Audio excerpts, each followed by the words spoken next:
Hello friends, welcome back to cinema secrets. இன்னைக்கு இந்த வீடியோல மறுபடியும் ரொம்ப இன்ட்ரெஸ்டிங்கான ஒரு டாபிக்கோட வந்திருக்கு. அது என்ன மேட்டர் அப்படின்னு பாத்தீங்கன்னா, இது வரைக்கும் நம்ம சேனல்ல நடிகைகள் திருமணமே பண்ணிக்க மாட்டாங்கப்பா அப்படின்னு அவங்க வருத்தப்படுறதோட நான் அதிகமா வருத்தப்பட்டிருக்கிறேன். அது மட்டும் இல்லாம 40 வயசை தாண்டியும் கெத்தா சிங்கிளா வாழ்ந்துருக்காங்க பாத்தீங்களா அந்த நடிகைகள்லாம். அவங்கலாம் யாருன்றதை பத்தி எல்லாம் பேசியிருக்கோம்.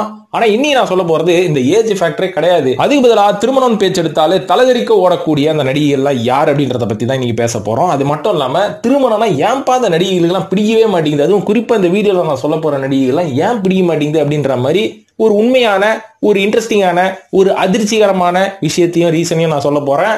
அதனால அந்த வீடியோ கடைசி வரைக்கும் பாருங்க. இது வரைக்கும் நீங்க தெரிஞ்சுக்காத ஒரு சில விஷயங்களை தெரிஞ்சுப்பீங்க. அது மட்டும் இல்லாம இது கேட்டதுக்கு அப்புறம் நீங்களே முடிவு வருவீங்க, நம்ம முதல் திருமணம் பண்ணிக்கலாமா வேணாமா அப்படின்னு. இப்ப இந்த லிஸ்ட்ல முதலாவதா சொல்ல போற நடிகை தான் நடிகை அனுஷ்கா அவர்கள். கன்னித்தீவு கதை மாதிரி இவங்களோட கதைக்கும் ஒரு முடிவு கிடைக்காம போயிட்டே இருக்குது. இவங்க வந்து திருமணம் பண்ணிப்பாங்களா பண்ணிக்க மாட்டாங்களா, இவங்க யாரோட தான் ரிலேஷன்ஷிப்ல இருக்காங்க அப்படின்ற மாதிரி. ஆனா இவங்க திருமணமே பண்ணிக்க மாட்டாங்க அப்படின்ற மாதிரி ஒரு முடிவுக்கே வந்துட்டாங்களா. அதுக்கு காரணம் இதுக்கு முன்னாடி அவர்கள் சந்தித்த ஏகப்பட்ட பாய் ஃப்ரெண்ட்ஸ், அவங்க கூட இருந்த கிசு, அதுக்கப்புறம் அவங்களோட இருந்த பிரேக்கப் தான் காரணம்ன்றாங்க. இவங்க முதல்ல நம்மளுக்கு தெரிஞ்ச வரைக்கும் பண்ணது நம்ம பாகுபலி பிரபாஸ் அவர்களோட வந்து இவங்க ரொம்ப நெருக்கமா இருந்தாங்க. அதனால இவங்க ரெண்டு பேரும் சீக்கிரம் கல்யாணம் பண்ணிப்பாங்கப்பா அப்படின்ற மாதிரி நம்ம பெருசா எதிர்பார்த்துட்டு இருந்தோம். அதுக்கப்புறம் தான் போட்டாங்க குண்டு, நாங்க ரெண்டு பேரும் ஃப்ரெண்ட்ஸ் தாங்க, வி ஆர் ஜஸ்ட் ஃப்ரெண்ட்ஸ் அப்படின்ற மாதிரி இந்த விஷயத்தை ஊத்தி மூடிட்டாங்க. அதுக்கு முன்னாடி வேற ஒரு இயக்குனரோட இவங்களுக்கு வந்து ஒரு கிசு வந்தது. அந்த இயக்குனர் யாருன்னு பாத்தீங்கன்னா, தமிழ்ல வானம்னு ஒரு படம் எடுத்தார் இல்லைங்களா, அந்த இயக்குனர் தான். அவர் பேர்லாம் நீங்களே கூகுள்ல பாத்துக்கோங்க. அவரும் இவங்களும் கல்யாணம் பண்ணி போறாங்கன்னு சொன்னாங்க. அதுவும் பிரேக்கப் ஆயிடுச்சு. அதுக்கப்புறம் பாத்தீங்கன்னா சமீபத்துல வந்த தகவல், ஒரு பிசினஸ் மேனோட இவங்களுக்கு வந்து ஒரு ரிலேஷன்ஷிப் இருக்கு, கூடிய சீக்கிரம் அனௌன்ஸ்மெண்ட் வரும், அந்த பிசினஸ் மேன் யாரு அப்படின்ற மாதிரி சொன்னாங்க. அதுவும் ஊத்தி மூடப்பட்டு விட்டது. அதனால இப்ப அனுஷ்கா அவர்கள் கெத்தா சிங்கிளாக சந்தோஷமா வாழ்ந்து கொண்டு இருக்கிறாங்களா.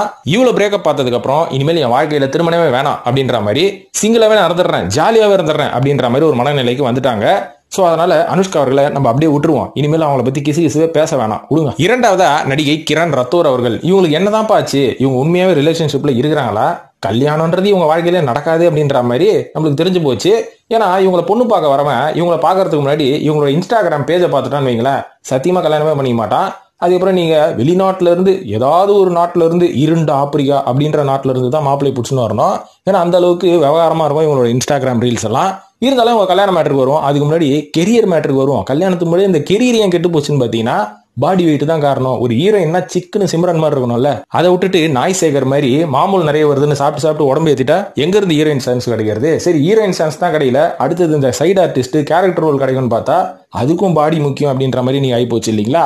அதனால ஓகே, நீங்க என்னடா என்ன வச்சு படம் எடுக்கிறது, நானே போடுறேன் பாரு இன்ஸ்டாகிராம் ரீல்ஸ்னு. இன்ஸ்டாகிராம்ல ஃபேமஸ் ஆனதுக்கு அதுக்கப்புறம் விவகாரமான ரீல்ஸ் போட்டா காசு கிடைக்குதான். இந்த வேலையெல்லாம் பார்த்து இப்ப நல்லா கல்லா கட்டின்னு தான் இருக்கிறாங்க.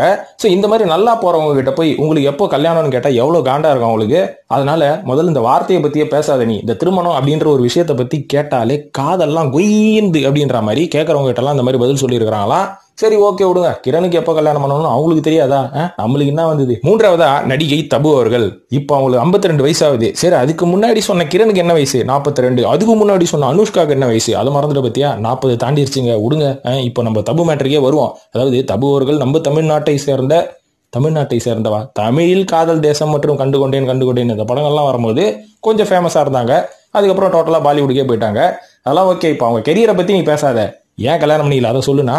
அவங்களோட வாழ்க்கையிலும் ஏற்பட்ட நிறைய பிரேக்கப்ஸ் தான், அதுவும் மேரேஜ் பிரேக்கப்ஸ் வந்திருக்கான். ஆரம்பத்துல சஞ்சய் கபூர் அப்படின்ற ஒரு பாலிவுட் நடிகரை வந்து இவங்க காதலித்து கொண்டிருந்தார்கள். அதுக்கப்புறம் கல்யாணம் பண்ணிப்பாங்கன்னு எதிர்பார்த்தா அவர் வேற ஒரு அம்மனியை கல்யாணம் பண்ணி செட் பண்ணி போயிட்டாரு. அதுக்கப்புறம் இந்த சவுத் இந்தியா பக்கம் வந்ததுக்கு அப்புறம் நாகார்ஜுனா அவர் கூட ரொம்ப நெருக்கமா இருந்தாங்க. இருந்தாலும் நாகார்ஜுனா அவர்கள் அப்போ அமலாவை இரண்டாவதா திருமணம் செஞ்சு கொண்டு கொஞ்சம் சந்தோஷமா இருந்தாரு. மூன்றாவதா இவங்களை வந்து அப்படி ஓட்டுவார் அப்படின்ற மாதிரி நினைச்சாங்க. ஆனா அதுக்கு அமலா அவர்கள் இடமே கொடுக்கல. நானே செகண்ட், நான் ஒரு மூணாவது இடம் கொடுப்போனா நீ என்ன அனிமல் படம் பாபி டியோலா அப்படின்ற மாதிரி அன்னைக்கு நாகார்ஜுனாவை பார்த்து கேட்டிருப்பாங்க. அதனால அந்த கல்யாணமும் நின்று போச்சு. ஸோ இந்த மாதிரி தபு அவர்களோட வாழ்க்கையில ஏகப்பட்ட கல்யாண முறிவுகள் ஏற்பட்டனால கல்யாணத்துக்கும் நம்மளுக்கும் ராசியே இல்லை. அதனால இனிமேல் எந்த ப்ரொபோசல் வந்தாலும் தூக்கி போட்டுருவோம், நம்மளுக்கு கல்யாணம் வேணா, நம்ம கெரியர்ல கான்சென்ட்ரேட் பண்ணுவோம் அப்படின்ற மாதிரி இப்போ வரைக்கும் கெரியர்ல தான் கான்சென்ட்ரேட் பண்றாங்க. ஆனா இருந்தாலும் ஆரம்பத்துல இவங்களை பத்தி ஒரு கிசுகிசு வந்தது, அஜய் தேவகனோட இவங்க லிங்க்ல இருக்கிறாங்களாமே அப்படின்ற மாதிரி. அந்த லிங்க் மறுபடியும் ஆரம்பிச்சிருச்சுன்ற மாதிரியும் பாலிவுட்ல ஒரு கிசுகிசு போகுது. இவ்வளவு கிசுகிசுல பிஸியா இருக்கிறவங்களுக்கு எதுக்குங்க திருமணம். நான்காவதா நடிகை நக்மா அவர்கள். 90களில் கலக்கிய நடிகை தான். இருந்தாலும் கல்யாணமே பண்ணியிருந்தா கூட இவங்க இந்த அளவுக்கு ஃபேமஸ் ஆகிருக்க மாட்டாங்க.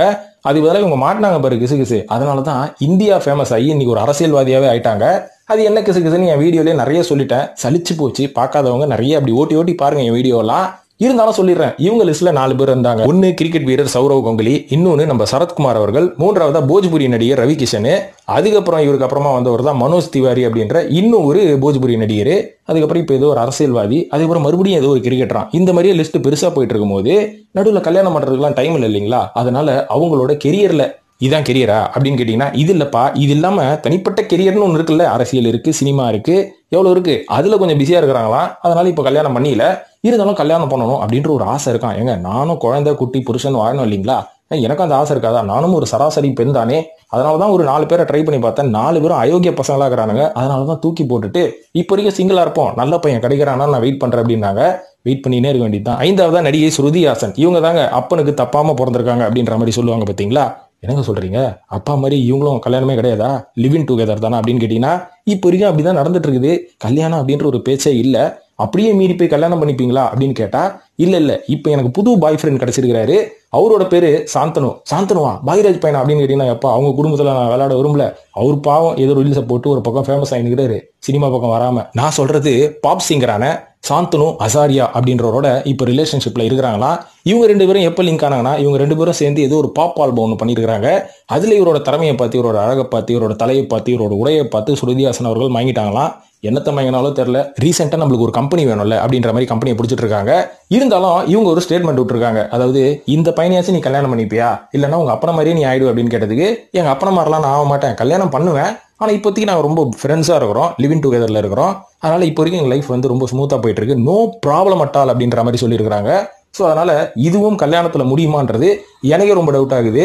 நம்மளும் பொறுத்திருந்து தான் பார்க்கணும். சிங்கிளா இருக்கிறது ரொம்ப சந்தோஷமா இருக்கு அப்படின்ற மாதிரி சொல்லிக்கிறாங்க. சிங்கிள் இல்லைங்க, டபுள் தான். திருமணத்தை பொறுத்த வரைக்கும் அவங்க சிங்கிள், அவ்வளவுதான். இப்படி நினைச்சு விட்டுற வேண்டியதுதான். இருந்தாலும் கெரியர்ல ரொம்ப பிஸியா இருக்கிறதுனால எனக்கு டைம் இல்லை அப்படின்ற மாதிரி இன்னொரு கொண்டு தூக்கி போட்டுருக்காங்க. என்ன பிஸியா இருக்கிறாங்க கெரியர்ல? சாலார்லயே அவங்க கேரக்டர் சப்புன்னு இருந்தது. இந்த மாதிரி கெரியருக்காக திருமணத்தை விட்டுக்கிடுறேன் அப்படின்னு சொன்னீங்கன்னா, திருமணம் ஆகாமையும் சிங்கிளா இருக்கணும், கெரியர்லயும் சிங்கிளா இருக்க வேண்டியதுதான். போங்க, அப்படிதான். இவ்வளவுதான் நான் சொல்ல முடியும். 6ஆவதா நடிகை ஸ்ருதி ராஜ் அவர்கள். இப்ப 43 வயசாகுது. இது முன்னாடி சொன்ன ஸ்ருதி ஹாசனுக்குலாம் வயசு கம்மி தான், ஒரு 37 வயசு தான் வச்சுக்கோங்களேன். ஆனா இந்த ஸ்ருதி ராஜ் வந்து எதுக்கு கல்யாணம் பண்ணல? இவங்களை வந்து நிறைய சீரியல்ல பார்த்திருப்போம்ல. சமீபத்துல இந்த தென்றல் துளசி இந்த மாதிரி சீரியல்ல பார்த்திருப்போம். அப்போ நிறைய படம் நடிச்சிருக்காங்க. விஜய் கூட எல்லாம் சேர்ந்து நடிச்சிருக்காங்க தெரியுமா, மாண்புமிகு மாணவன் அப்படின்ற ஒரு படத்துல. அதுக்கப்புறம் நம்ம ஜித்தன் ரமேஷ் கூட சேர்ந்து ஜெரி இந்த மாதிரிலாம் படம் நடிச்சாங்க. பாவம் அவரும் காணாம போயிட்டாரு. இவங்களாச்சும் ஓகே, எல்லார் வீட்டுல இருக்கிற டிவி போட்டி மூலமா வெளில வந்தாங்க. ஆனா இன்னி வரைக்கும் 43 வயசு ஆகுது, திருமணம் பண்ணிக்கல. ஏன்னு கேட்டா ஆரம்பத்துல இவங்க ஃபேமிலிக்குள்ள ஏதோ ஒரு மேட்டர் நடந்திருக்கு. அதெல்லாம் வந்து நம்ம கிண்டி கிளற தேவையில்லை. ஆனா ஆரம்பத்துல இவங்களுக்கு கல்யாணத்துக்காக வரலாம் பார்த்திருக்காங்க, எதுவுமே செட் ஆகலையா. அதனால நான் பொறுமையாவே இருக்கிறேன், எங்க அப்பா அம்மா கிட்ட அந்த ரெஸ்பான்சிபிலிட்டி நான் கொடுத்துடுறேன். இனிமேல் இந்த கல்யாணம் அப்படின்றதுனால அந்த விஷயத்துல வந்து நான் இறங்க விரும்பல. எங்க அம்மா அப்பா யாரை பார்த்து கழுத்து நீட்டு கல்யாணம் பண்ணிக்கோ அப்படின்னு சொன்னாலும் நான் பண்ணிப்பேன். எங்க அம்மா அப்பா இன்னி வரைக்கும் ஒரு நல்ல பையனா தேர்ந்துக்கிறாங்க அப்படின்ற மாதிரி சொல்றாங்க. நம்மளும் பொறுத்திருந்து பார்ப்போம் அந்த நல்ல பையன் எப்போ வராருன்னு. இப்ப 7ஆவதா சொல்ல போற நடிகை தான் நடிகை சித்தாரா அவர்கள். இவங்களோட காரணத்தை வந்து கொஞ்சம் ஏத்துக்கலாங்க. ஆனா இந்த தியாகம் மிகப்பெரிய தியாகம் அப்படின்னு தான் சொல்லுவேன். ஏன்னா இன்னைக்கு சித்தாரா அவர்களுக்கு 46 வயசு ஆகுது. இன்னி வரைக்கும் அவங்க கல்யாணம் பண்ணிக்கல. இருந்தாலும் ஆரம்பத்துல அவங்க ஒரு கொடி கட்டி நடிகையா பறக்கும் போது ஏகப்பட்ட வரன்கள் வந்தாலும் எல்லாத்தையும் அவங்க தட்டி கழிச்சுக்கிறாங்க. அதுக்கு ஒரு காரணம் என்ன சொல்றாங்கன்னு பாத்தீங்கன்னா, நான் வந்து எங்க குடும்பத்தோட ரொம்ப அட்டாச்சா இருக்கிறவங்க, எங்க அப்பானா எனக்கு உயிர், அவர் பிரிஞ்சு என்னால ஒரு நாள் கூட இருக்க முடியாது.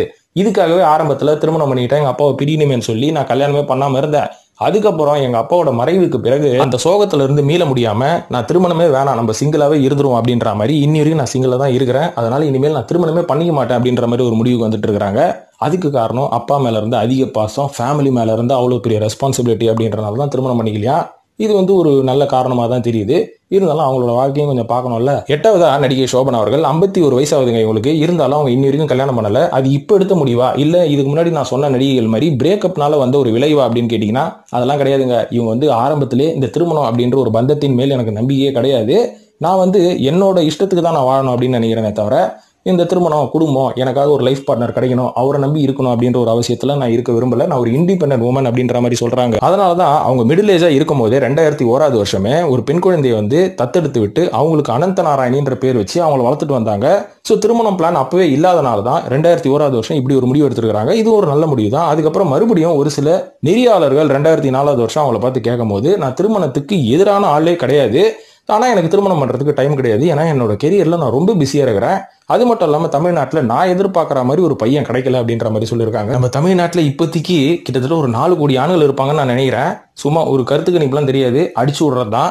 அதுல இருந்து கூட ஒரு நல்ல பையன் கிடைக்கல அப்படின்ற மாதிரி கேட்க தோணுச்சு. மறுபடியும் 2018 வருஷம் இதே கேள்வி அரசமாவை கேட்குற மாதிரி அவங்களை கேட்டதுக்கு அப்புறம் அவங்க சொன்னாங்க, தமிழ்நாட்டில் நல்ல பசங்களாம் இருக்கிறாங்க, ஆனா எனக்கு தான் வயசாகி போச்சு, அதனால நான் சிங்கிளா இருக்கிறதே ஹாப்பியா நினைச்சுக்கிறேன், நான் இப்படியே இருந்துடுறேன், இந்த கேள்வி அடுத்த வாட்டி நீ ஏதாவது ஒரு இன்டர்வியூல கேட்டினா கைட்டி அடிச்சிருவேன் அப்படின்ற மாதிரி சொல்லியிருக்காங்க. அதனால இந்த கேள்வி அவங்ககிட்ட இனிமேல் கேட்கறதே விட்டுருவோம். 9வதா நடிகை ஷக்கீலா அவர்கள் ஏன்பா இன்னும் கல்யாணம் பண்ணிக்கல அப்படின்னு கேட்டீங்கன்னா வேரியஸ் ரீசன்ஸ் சொல்றாங்க. இருந்தாலும் ஷக்கீலா தரப்புல அவங்க சொல்ற ஒரு நியாயமான விஷயம் என்னன்னு பாத்தீங்கன்னா, என் குடும்பத்துக்காக நான் தியாகம் பண்ணிட்டேன்றாங்க. சித்தாரா கதை மாதிரி கிடையாது, இது ஒரு ஏமாற்றும் கதை அப்படின்னு நம்ம சொல்லலாம். ஏன்னா ஷக்கீலா அவர்கள் அந்த காலகட்டத்தில் ஒரு நடிகையா கொடியேட்டி பறக்கும் போது ஏகப்பட்ட லட்சங்களில் பணம் சம்பாரிச்சாங்க. ஒரு நாளைக்கு 3 லட்ச ரூபாய் ஃபீஸ் வாங்குவாங்களாம் அவங்க நடிகருக்கு. அந்த மாதிரி வாங்கி இவங்க வந்து ஒரு பேங்க் சேஃப்டியில போடாம சொந்தக்காரன் அக்கா தங்கச்சிங்கிட்ட எல்லாம் கொடுத்து பத்திரமா வச்சுக்கோ, தேவைப்படுவது வாங்கிக்கிறாங்க. அப்புறம் இவங்க போய் கேட்கும் போது தான் தெரியுதான் அவங்க அக்கா தங்கச்சி சொல்றாங்களா எல்லாம் செலவாயிடுச்சுமா. என்னது செலவாயிடுச்சா, லட்சக்கணக்கில் கொடுத்துருக்கிறேன், ஒரு ரூபா கூட இல்லையானா, இல்லவே இல்லை, சுத்தமா இல்லை அப்படின்ற மாதிரி சொல்லி ஷக்கீலா அவர்களை ஏமாத்திட்டாங்களாம். இதனாலதான் அவங்க பாத்தீங்கன்னா, ஐயோ என் ஃபேமிலிக்காக இவ்வளவு பண்ணிருக்கேன், இவ்வளவு காசு கொடுத்துருக்கேன், அவங்களே ஒரு மாப்பிளையை பார்த்து எனக்கு கல்யாணம் பண்ணி வச்சு என்ன செட்டில் பண்ணுவாங்கன்னு பார்த்தா அந்த எண்ணம் இல்லாம என்ன நல்லா யூஸ் பண்ணி என்கிட்ட இருக்கிற காசெல்லாம் கறந்து என்ன வயசாகிற வரைக்கும் யூஸ் பண்ணிட்டாங்க. இனிமேல் எனக்கு யார் மாப்பிளை கொடுப்பா, இனிமேல் நான் கல்யாணம் பண்ணாலும் நான் எப்படி இருப்பேன் அப்படின்றனாலேயே நான் கல்யாணம் பண்றதே விட்டுட்டேன். அந்த ஐடியாவே இப்போ எனக்கு கிடையாது. இனிமேல் யாராவது வந்தாலும் என் பணத்துக்காக தான் வருவாங்களே தவிர எனக்காக யாரும் வரமாட்டாங்க, அதுக்கு பண்ணாம சிங்கிளாவே இருந்துடலாம் அப்படின்னு சொல்லி ஒரு திருநங்கையும் அவங்க தத்தெடுத்து இப்போ வளர்த்துட்டு இருக்கிறாங்க, அவங்க கூட தான் இருக்கிறாங்க. ஸோ ஷக்கீலா அவர்களும் திருமணம் பண்ணாததுக்கு முக்கியமான காரணம் அப்படின்றதோட ஷக்கீலா அவர்கள் திருமணத்தை பார்த்தாலே ஓடுறதுக்கு காரணமே அவங்க ஃபேமிலி தானா. 10வதா வரலட்சுமி சரத்குமார். ஸோ முடிக்கிற வீடியோ வந்து ரொம்ப சுமூகமாகவும் ரொம்ப ஒரு நல்ல வழியிலையும் முடியணும் இல்லைங்களா. அதனால 10வதா வரலட்சுமி சரத்குமார் அவர்களை பத்தி கொஞ்சம் பாசிட்டிவா சொல்லிட்டு இந்த வீடியோ முடிச்சிக்கலாமா. ஏன்னா இவங்க வந்து திருமணம் பண்ற ஐடியாக்கு இப்போ வந்திருக்காங்களா. ஏன்னா ஆரம்பத்தில் விஷால் அவர்களை திருமணம் பண்ணிப்போம் அப்படின்றனால 2 பேரும் வந்து டேட்டிங் பண்ணிட்டு இருந்தாங்க, லவ் பண்ணிட்டு இருந்தாங்க. அதுக்கப்புறம் திருமணம் விஷால் அவர்களை பத்தி தான் தெரியும் இல்லைங்களா. எங்கேயும் காதல் படத்தில் வர ஜெயம் ரவி மாதிரி ஓடி போயிடுவாரு, அந்த மாதிரி இவங்க கிட்ட பிரேக்கப் பண்ணிட்டு ஓடி போயிட்டாரா. இதுக்கப்புறம் ரொம்ப விரக்திகள் இருந்துருக்காங்க. ஐயோ இந்த பையனை வந்து நம்ம கல்யாணம் பண்ணி செட்டில் பண்ணலாம்னு இருந்தா இவன் ஓடி போயிட்டானே அப்படின்றனால ரொம்ப நாளைக்கு வந்து இவங்க எந்த அஃபேர்லயும் மாட்டல, யாரோடையும் கிசுகிசுக்கப்படல, அதே மாதிரி கல்யாணத்தை பத்தி வாயம் தரகல, இவங்க அப்பாவும் வாயை தரகல. ஸோ இந்த மாதிரி தான் போயிட்டு இருந்தது. ஆனா சமீபத்தில் ஒரு நியூஸ் என்ன வருதுன்னு பாத்தீங்கன்னா, சந்தோஷ் பிரதாப் அப்படின்னு ஒரு நடிகர் இருக்காரு பாத்தீங்களா, சார்பட்டா பரம்பரையில் நடிச்சிருப்பாரு. அதுக்கப்புறம் இவங்க கூட சேர்ந்து கொன்றால் பாவம் அப்படின்ற ஒரு படத்தில் நடிச்சிருப்பாரு, மாருதி நகர் போலீஸ் ஸ்டேஷன் படத்தில் நடிச்சிருப்பாரு. ஸோ இந்த படத்துல வந்து வரலட்சுமி கூட சேர்ந்து நடிக்கும் போது இவங்களுக்குள்ள ஒரு நல்ல நெருக்கம் ஏற்பட்டிருக்குன்னு சொல்றாங்க, இவங்களுக்குள்ள காதல் இருக்குது அப்படின்றாங்க. ஏன்னா ஷூட்டிங்ல சந்தோஷ் பிரதாப்போட சீன் முடிஞ்சதுக்கு அப்புறம் இவர் வீட்டுக்கே போக மாட்டாராம், பொறுத்து இருந்து வரலட்சுமியோட ஷாட்லாம் முடிஞ்சிட்டு வரட்டும்னு உட்காந்து பொறுமையா பேசிட்டு தான் கிளம்புவாங்களாம். அந்த அளவுக்கு 2 பேரோட அண்டர்ஸ்டாண்டிங் ரொம்ப பக்காவா இருக்குது. ஸோ அதனால கூடிய சீக்கிரம் வரலட்சுமி அவர்கள் நம்ம சந்தோஷ் பிரதாப்ப நான் திருமணம் பண்ணிக்கலான் இருக்கேன் அப்படின்ற மாதிரி ஒரு நியூஸ் வெளிவரும் அப்படின்ற மாதிரி எதிர்பார்க்கப்படுது. அப்படி வந்துட்டா வரலட்சுமி சரத்குமாரும் செட்டில் ஆயிடுவாங்க. அவங்க இதுக்கு முன்னாடி காதலித்த அந்த பாய் ஃப்ரெண்டு தான் இன்னும் கட்டடம் கட்டுறேன், செங்கல் வாங்குறேன், ஜல்லி போடுறேன்னு சுத்திக்கினே இருப்பாருன்னு நம்ம எதிர்பார்க்கிறோம். பார்ப்போம், பொறுத்திருந்து பார்ப்போம். நாளைக்கு என்ன நடக்கும்ன்றது நம்மளுக்கே தெரியாது இல்லைங்களா, அதனால நம்ம பொறுத்திருந்தே பார்ப்போம். ஸோ இந்த வீடியோ பார்த்ததுக்கு நன்றி. இது பற்றி உங்களோட கருத்துக்களை கமெண்ட் செக்ஷன்ல போட்டு இந்த மாதிரி வேற என்ன பேசலாம் அப்படின்றதையும் கமெண்ட்ல போடுங்க. அடுத்தடுத்த வீடியோல நான் பேசுறதுக்கு முயற்சி பண்றேன். ஸோ இந்த வீடியோ பார்த்ததுக்கு நன்றி நண்பர்கள்.